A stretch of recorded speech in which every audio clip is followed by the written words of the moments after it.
Morning, all. All right, so today could be the last day that I'm able to wear Dallas for a preview video, as they are at home, but they are down 3 games to nothing against the Vegas Golden Knights. Vegas looking to close this out. Of course, if you're a Florida fan, you're probably hoping for a win by Dallas to both extend the series and get Florida some extra time off. Because if this series ends tonight, my guess is that the Stanley Cup final will probably start on, I want to say Monday, but I'm sure they'll talk to ESPN and ESPN will decide the start times and the dates and everything. At any rate, Vegas and Dallas, let me know who you think wins in the comment section below. On the Vegas side, you've got Aiden Hill with a 940 save percentage. Absolutely ridiculous. Stone, 6 goals, 9 assists, 15 points, has been very good. He's also been a target throughout the series for Dallas. It's not working. So this is one of those things with Dallas where I think there needs to be a strategy shift or something, because the whole we're going to cross check Stone until he's off the ice. Yeah, it's not working. On the Dallas side, Ottinger with an 895 save percentage. I would think he's the starter tonight. He has not had a good series. Rope Hintz is the best hope for Dallas. 10 goals, 12 assists, 22 points. And if there was going to be a miraculous comeback by the Dallas Stars, Rope Hintz would have to be the one performing the miracles. So we'll see how it goes tonight. I think Vegas probably completes the sweep. It is just after that last game. It really could go either way. We could see Vegas come out and just win this if Dallas is demoralized, or maybe Dallas finds that fight and they're able to get on the board first, and then who knows. But if Vegas scores first, keep in mind Dallas is 0-5 in the playoffs when they don't score the first goal.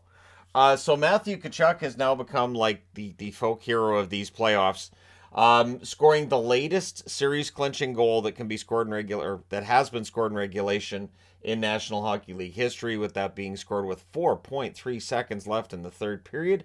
So Tkachuk with his third game-winning goal of the series, honestly has had a fantastic run. But now people are trying to retroactively go back to last summer and say, see, this trade was terrible for Calgary, when there weren't a lot of options out there for Calgary at the time, but we knew Tkachuk didn't want to stick around.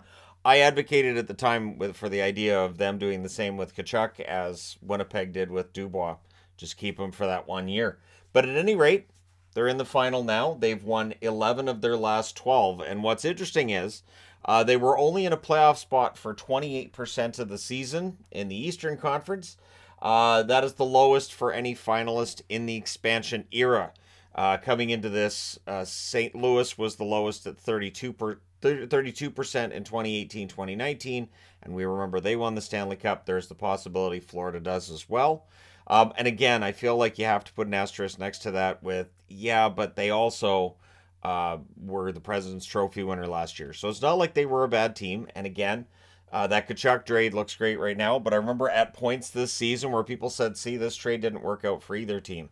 So it's a matter of Florida being hot right now, Kachuk playing his best hockey, and Bobrovsky being a complete wall for them.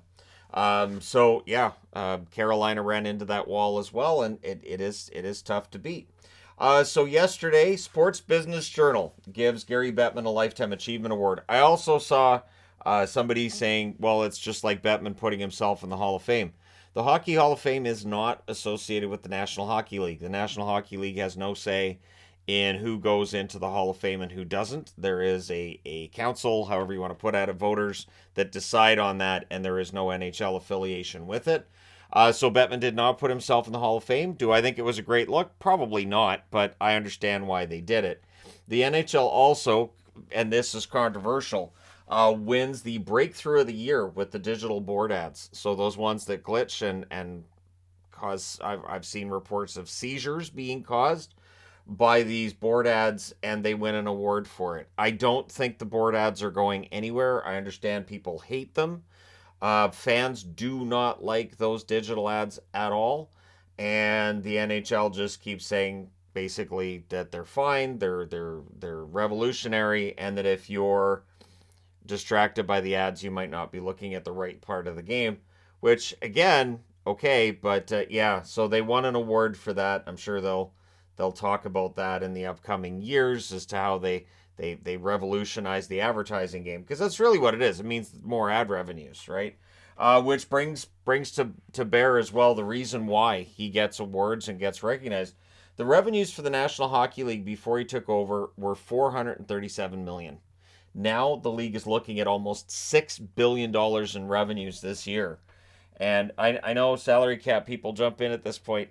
The cap won't go up until they've paid back the pandemic losses, and then they can get their raise. I've gone over that a few times. May need another video at some point soon, I guess. But at any rate, the National Hockey League is doing very well. They talked as well about how many markets the National Hockey League's in the U.S. now, comparatively speaking to when he took over. And again, this is just from an external point of view, from an objective point of view. They'd look at the National Hockey League and say, under Gary Bettman, it has gone from making this amount of money to this amount of money. It's now in these markets it wasn't before. And we can have the debate about whether Bettman had anything to do with that at all. But again, from an outsider's perspective, he's the guy who's been at the helm. He gets the credit for that. And I know there's a lot of fans that really don't like the fact that Gary Bettman gets the credit for that. So there are reports, and I will say that I'm skeptical. I'll say straight out, I'm skeptical of this, that Brendan Shanahan has already assured the core four players, so Matthews, Tavares, Marner, and Nylander, that they're not going anywhere, that those guys aren't going to get traded. Now, I wouldn't be surprised if he's had conversations with them, but I don't know. I mean, you're already making it difficult for your new general manager if you do that. Your new GM comes in and you're already telling him, yeah, so you're going to be in charge, but you can't trade these players. And if that is in fact the case, if we do find out that yes, basically whoever comes in as GM has been told they can't move these four large assets, I that really handicaps that general manager in the job that he can do. You have to give him autonomy, and I would think, especially if the rumors that the guy who's coming in to take over is going to be Brad Treliving, I would think if Treliving's coming in to take over, he would want autonomy. I think he had that in Calgary. It's one of those things we don't really know whether GMs have full autonomy or not, or how much necessarily, but I would think that you want to have the ability to reform that roster at least a bit, and those core four guys would bring you back the largest return. So we'll see. Let me know your thoughts. Do you think that yes, Brandon Shanahan probably went to them and said you're not getting traded, or do you think that again it's media speculation and Treliving would have the right to do that if in fact he's the one taking over as GM? Speaking of GMs, the former Leafs GM Kyle Dubas yesterday met with Sidney Crosby and the Penguins brass in Pittsburgh. So I guess he's changed his mind about whether or not he wants to GM anywhere else this upcoming season. In his presser last Monday, he was clear he wouldn't want to GM anywhere other than Toronto. I guess being fired changes his mind.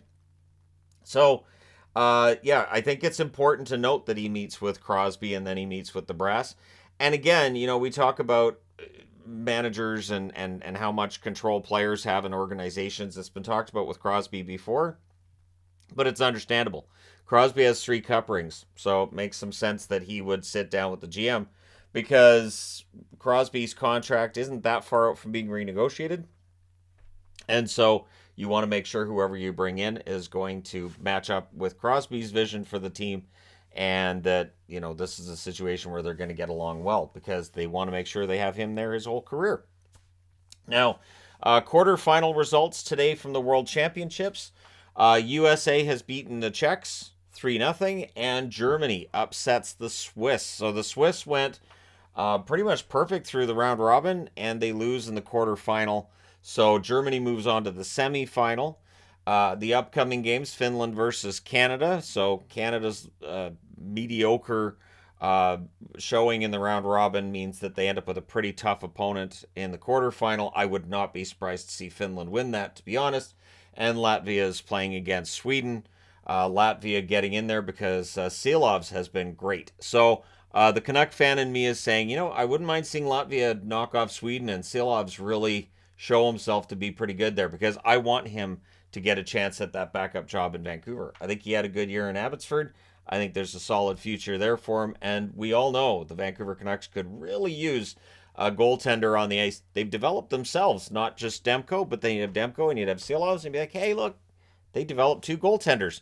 Anyways, let me know your thoughts in the comment section below as always. Don't forget to hit like and subscribe if you're browsing your way through. You just happened upon this video.